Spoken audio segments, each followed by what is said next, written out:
And so in this case, we started by answering, well, how much of a spending budget would the proceeds be able to sustainably support even through that very challenging market environment going forward?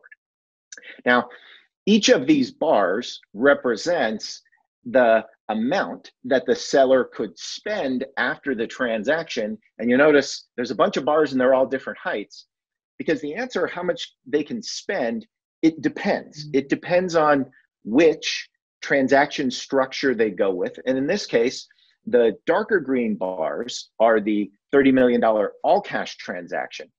And the lighter teal colored bars, well, those are the upfront cash piece of that private equity leveraged recap deal. The answer also depends on how the seller chooses to reinvest those proceeds. And what I've shown here, each of those groups of two represents a different investment strategy, a different asset allocation for the proceeds.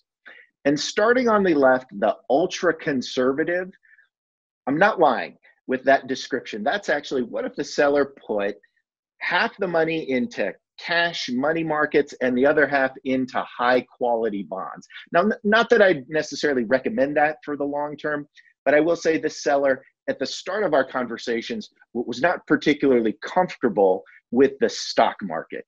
To put it plainly, he said, "Chris, I hate stocks. I've never done well in stocks." So I wanted to show him an option without them.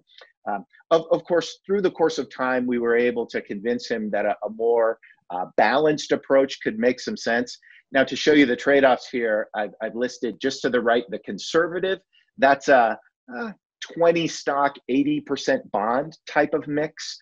The moderately conservative is more of a 40 stock, 60 bond, still a bond-oriented portfolio. And then the moderate on the right is the traditional 60 stock, 40 bond mix. Okay, so let's go back to the left, that ultra-conservative portfolio.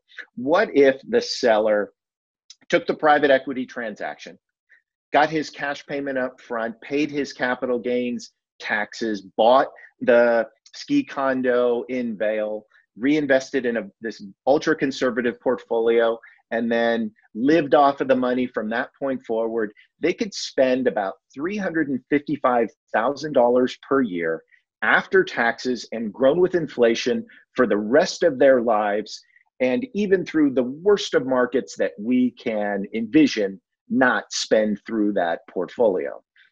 So the good news is, you notice that bar, in fact, every bar on the screen is above that dotted line, which represents their $300,000 budget. So no matter which deal they took or what they did with the proceeds, they were in great shape. This was going to be more than enough to cover their spending budget. So that definitely brought some peace of mind. But you notice, boy, that ultra conservative allocation, those bars, there isn't a whole lot of cushion over that dotted line hurdle rate. And if, again, they were willing to take that more balanced approach, that would give them a lot more flexibility if they ever wanted or needed to spend more, or maybe give them some room for some of their other objectives. So ultimately, they settled in on that moderately conservative 40-60 type of blend. Be sure to subscribe and hit the bell for notifications about new videos and interviews. And introduce yourself in the comments. Are you a buyer or a seller?